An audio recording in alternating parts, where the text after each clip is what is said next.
Now for global business updates, Rotus Oddiri joins us. Good morning, Rotus. Good morning, Dr. Abati. Good morning, Rufai. Good morning, Ayo. All our viewers. Packed week. So much going on. I'm going to have to rifle through this as fast as possible. I know we got a packed show today. As far as what to watch this week, we've got the Central Bank of Nigeria coming out with a fintech report later on today. Arise News was in the room during the IMF World Bank annual meetings in October of last year in Washington, D.C., and we witnessed a roundtable discussion between Governor Olayemi Cardoso and a number of the big fintechs in Nigeria, Moneypoint, Flutterwave, Paystack, and the rest. Cardoso was just taking notes, listening to all of them talk about the how they want to have a better business environment for fintechs, and that report suggests we're going to see a change. So we'll see what happens at 2 p.m. this afternoon.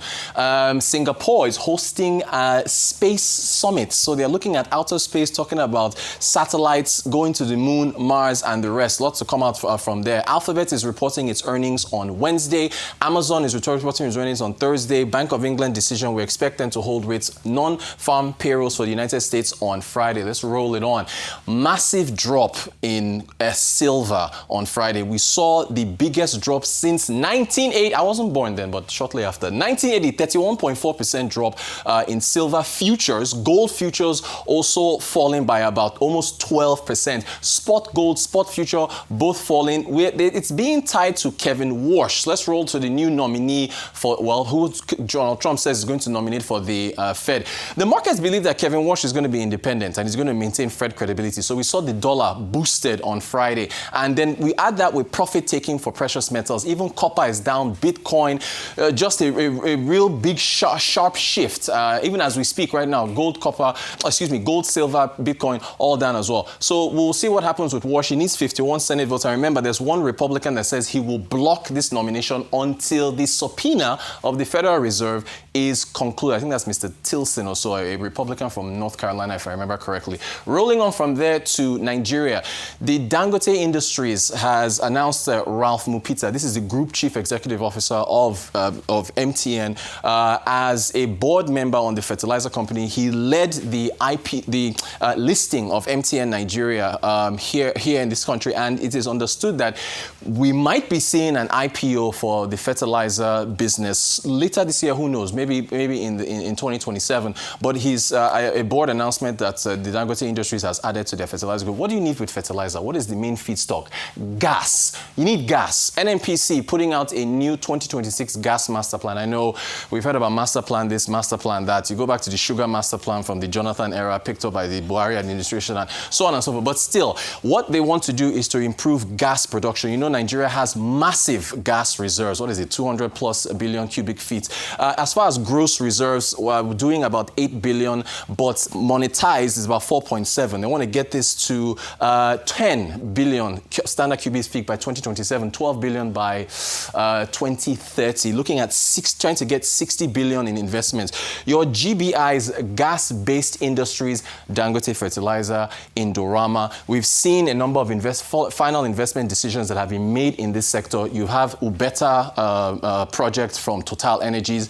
You've got the Bonga North, I think it was a 5 billion investment from Shell, then Bonga South, or rather the HI offshore, 2 billion there. And then if you look at this here, electricity, LPG, cooking gas, LNG, CNG, UTM offshore. They also have a final investment decision that we're looking forward to. And they're just not, they've got the floating, the FLNG, floating vessel, right? They're also looking at cooking gas as well to dock that onshore. So they are part of that expansion because the master plan calls for an expansion of cooking gas. And by the way, Julius Roney, I think over the weekend, he won Investor of the Year from the Sun Newspaper Awards, and then CNG as well. That also part of the compressed natural gas. So really good plan. It's out there. Everybody should read it. Pretty comprehensive, and it's also very realistic about the challenges in getting gas out of the ground. First, Holdco. Ouch. We're going to be looking at a lot of earnings from different companies in Nigeria over this week, releasing their unaudited full year 2025. And the main thing here is that First Holdco was hit by a one-off impairment charge of 748 billion naira. Essentially, assets were up 27 trillion, 2% 3% gain there. Their gross earnings grew by 4.8%. Net interest income did rise by 36%, 1.9%. But this is what this essentially, they had, I think, over a 400 billion naira loss in Q4 of 2024. The company is saying this is an aggressive balance sheet cleanup. Femi Otedola was sending us some tweets saying that, look, in the interest of transparency, in the interest of starting 2026 in a new light, essentially this is why we have to put this out there and let the public know that essentially this is the hits that we're taking. Bad loans, exposure to oil and gas companies and so on and so forth. Look at the operating profit, 386 billion increase in operating expenses, pretty huge. And so after operating profit fell by 75, grew by hang on. Impairment charge, grew by 75%. This 748 billion was about 400 prior year. Operating profit declining by 71%. Look at their net profit falling by 93%. 44 billion was over 600 billion a year. But the markets now are going to be looking at Q1, Q2 to see what happens going forward.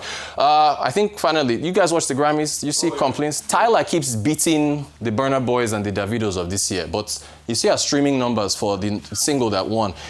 She's just beating them 400 million streams on Spotify. None of them even come close. So she's still flying that flag when it comes to streaming. Congrats, Tyler. Better luck next time, David. I'm not as gracious. Yeah, I feel really bad that I'm very upset. I feel really sad that. But the numbers. The numbers are good, but 400 million streams. I think it's high time a Nigerian won that award. But congratulations, Tyler. Okay, well, the numbers don't lie. Yep. So Tyler, 400 million streaming figure. Davido, who was next, 100 million. Exactly. So I think she deserves it, and we should just congratulate her. But we look forward to the day when, one of our current superstars gets there. But we got Fela Lifetime Achievement. And we got Shabuzi.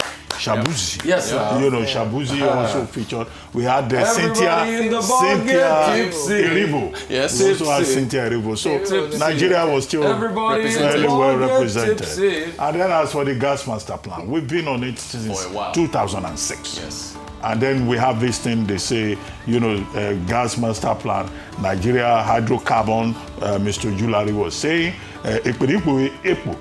minister was also, they said positive things. Yeah. Now they say they want to work on the value chain.